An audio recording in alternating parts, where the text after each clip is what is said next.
Hey friends, welcome back to my channel. In today's video, I'll show you how to update Instagram on your Android phone step by step with full details. Go to the Google Play Store.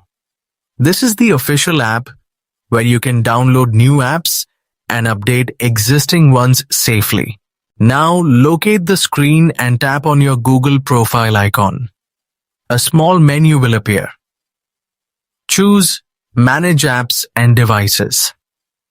This option allows you to see all installed apps and check if any updates are available. Now, tap on Updates Available.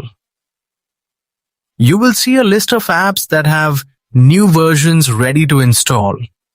Scroll down carefully and look for Instagram in the list.